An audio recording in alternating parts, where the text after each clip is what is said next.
सुबह सुबह सोकर उठते ही जब पहला कदम फ्लोर पर रखा जाता है तो कई बार इतना शार्प शूटिंग पेन हील के अंदर होता है, यानी कि एडी के अंदर होता है, जैसे किसी ने कील चुभा दी हो।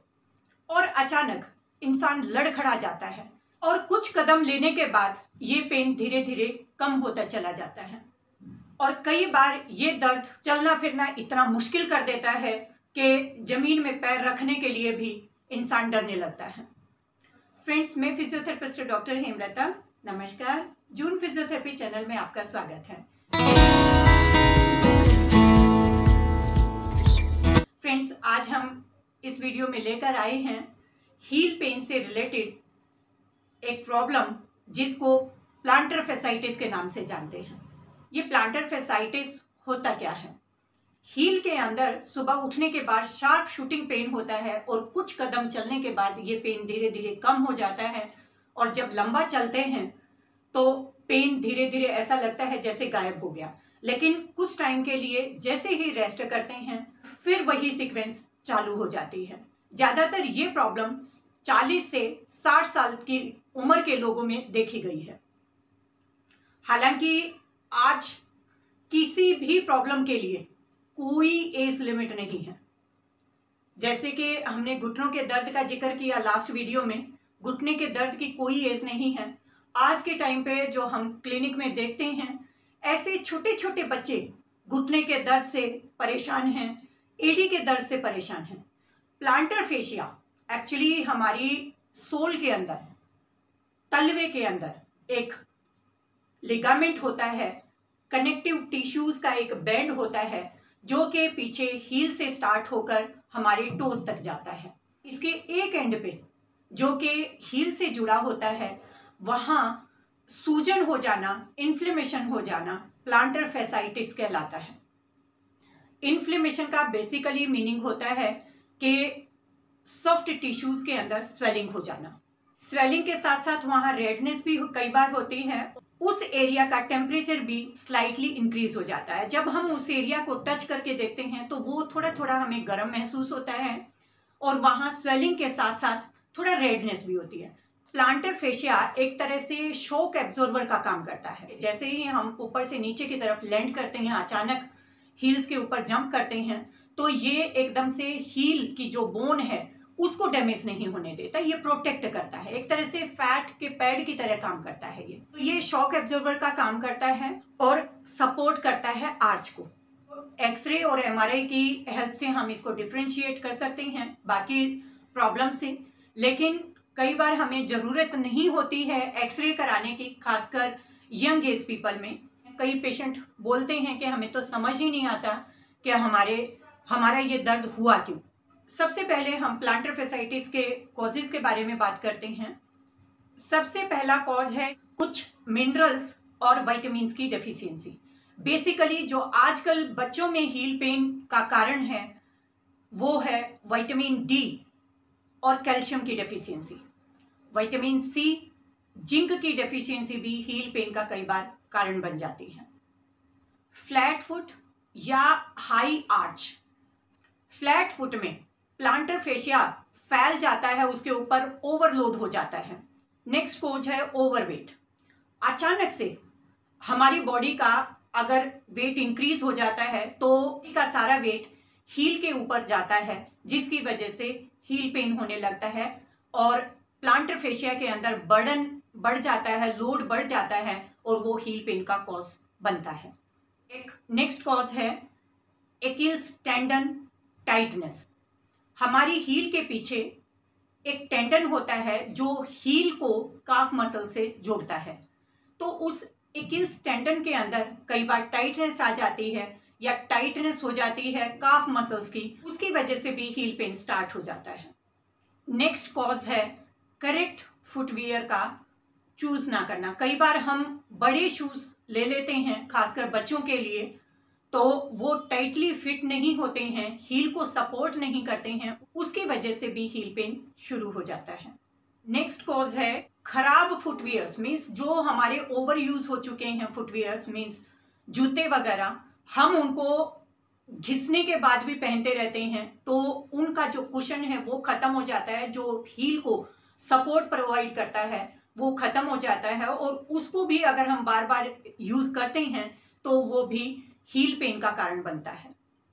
स्किपिंग करते हुए मीन्स रस्सी कूदते हुए कई बार हम हील के ऊपर जंप करते हैं, टोज के ऊपर जंप नहीं करते। जो प्लांटर फेशिया है उसके ऊपर बार बार प्रेशर बढ़ने की वजह से जो बोन है कैल्केनियम उसके ऊपर प्रेशर पड़ता है, वो दबाती है उसको, तो वहां इन्फ्लेमेशन स्टार्ट हो जाती है जो कि ज्यादातर हील पेन का कारण बनती है। लॉन्ग स्टैंडिंग जॉब्स जिनकी होती हैं उन लोगों को भी ज्यादातर हील पेन की शिकायत हो जाती है, क्योंकि लंबा खड़े रहने की वजह से प्लांटर फेशिया के ऊपर वेट आता है, लोड आता है, जिसकी वजह से हील पेन स्टार्ट हो जाता है। हार्ड ग्राउंड में, हार्ड सरफेस पे रनिंग करने से, कुछ ऐसे स्पोर्ट्स हैं जिनके अंदर रनिंग ज़्यादा करनी पड़ती है, खड़े ज़्यादा रहना पड़ता है, तो उन स्पोर्ट्समैन को भी हील पेन कई बार स्टार्ट हो जाता है जो कि जल्दी से जाने का नाम ही नहीं लेता। तो ये थे कुछ कॉजेज। अब हम बात करते हैं हील पेन को कैसे अवॉइड करें। तो इसके अंदर कुछ हम प्रिकॉशंस के साथ हील पेन को अवॉइड कर सकते हैं। फ्रेंड्स, हमारी बॉडी में कहीं भी किसी भी सॉफ्ट टिश्यूज में इन्फ्लेमेशन हो, मींस आइटिस हो, तो उसको हम राइस से ट्रीट कर सकते हैं। ये राइस फॉर्मूला क्या है? RICE, R for rest, I for icing, C for compression and E for elevation. सबसे पहला ट्रीटमेंट हमने बताया रेस्ट।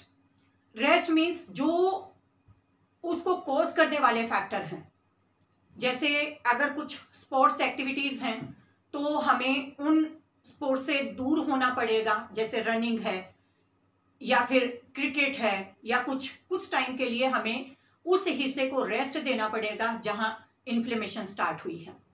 Next, icing. ज्यादातर लोग जब कहीं भी दर्द शुरू होता है तो उसको गर्म पानी में डिप करते हैं या गर्म थैली के साथ सिकाई करते हैं, हॉट वाटर बॉटल यूज करते हैं, लेकिन इन्फ्लेमेशन आइसिंग से जल्दी ठीक होती है rather than hot water fermentation. तो हॉट वाटर फर्मेंटेशन के बजाय हमें आइसिंग इन्फ्लेमेशन वाले हिस्से को प्रोवाइड करनी चाहिए, हमें आइसिंग देनी चाहिए। उसको हम डिप करके भी दे सकते हैं, ठंडा पानी है उसके अंदर हम डिप करके उस एरिया को 10 से 15 मिनट के लिए हम रखेंगे तो वहाँ पेन में भी कमी आएगी और स्वेलिंग भी उस एरिया की कम होगी, और टेम्परेचर जो वहाँ का बढ़ा हुआ था वो भी रिड्यूस होगा। या फिर हम ड्राई आइस भी दे सकते हैं, ड्राई आइस जैसे आइस पैक्स वगैरह से। नेक्स्ट ट्रीटमेंट है कंप्रेशन। कंप्रेशन में टेपिंग भी कर सकते हैं, और क्रैप बैंडेज वगैरह हैं उनको भी अप्लाई करके उस एरिया को कंप्रेशन देके भी जल्दी से स्वेलिंग को कम किया जा सकता है, और वहां पेन में भी क्रैप बैंडेज लगाने से या फिर टेपिंग करने से काफी फर्क आता है। वो एरिया सपोर्ट भी महसूस करता है टेपिंग से या क्रैप बैंडेज बांधने से, और कंप्रेशन भी उस एरिया को मिलता है तो स्वेलिंग बहुत जल्दी रिड्यूस होती है। नेक्स्ट है एलिवेशन। जहां भी जिस भी पोर्शन में स्वेलिंग आई हो, वो चाहे इन्फ्लेमेशन हो या वैसे पिटिंग इडिमा हो, दोनों ही स्पीडली रिड्यूस होते हैं एलिवेशन से। मींस उस हिस्से को एलिवेट करके रखो, हाइट को इंक्रीज कर दो जो एरिया इन्फ्लेम्ड है। तो ये राइस वाला फॉर्मूला है, ये काफी हद तक किसी भी तरह की चोट, किसी भी तरह की इन्फ्लेमेशन के लिए बहुत कारगर है। अगर आप इसको टाइमली अप्लाई करेंगे तो आप 10 दिन में ठीक होने के बजाय 3 दिन में उतना ही असर महसूस करेंगे जितना कि आप 10 दिन में ठीक होने वाले थे। नेक्स्ट वे ऑफ ट्रीटमेंट है कि जो टाइट हुआ लिगामेंट या मसल्स या टेंडन है उनको स्ट्रेचिंग प्रोवाइड करना। बेसिकली 3 चीजें ही इसके अंदर हम स्ट्रेच करेंगे। एक तो प्लांटर फेशिया को स्ट्रेच करेंगे, दूसरा जो एकिल्स टेंडन है हील के पीछे उसको हम स्ट्रेच करेंगे, और तीसरा जो काफ मसल है उसको भी हम स्ट्रेचिंग प्रोवाइड करेंगे। नेक्स्ट ट्रीटमेंट है स्ट्रेंथनिंग। तो कुछ फुट की मसल्स वीक पड़ जाती हैं, हमारे तलवे की मसल्स कमजोर पड़ जाती हैं, तो उन मसल्स को हम स्ट्रॉन्ग करेंगे कुछ एक्सरसाइजेस करके। नेक्स्ट वीडियो में हम इन स्ट्रेचेस और स्ट्रेंथनिंग एक्सरसाइजेस के बारे में बात करेंगे। फ्रेंड्स, अगर आपको हमारी वीडियो पसंद आई हो तो हमारी वीडियो को लाइक करें, शेयर एंड सब्सक्राइब करें और बेल नोटिफिकेशन जरूर प्रेस करें ताकि आने वाली और वीडियोस आपको सबसे पहले मिलें।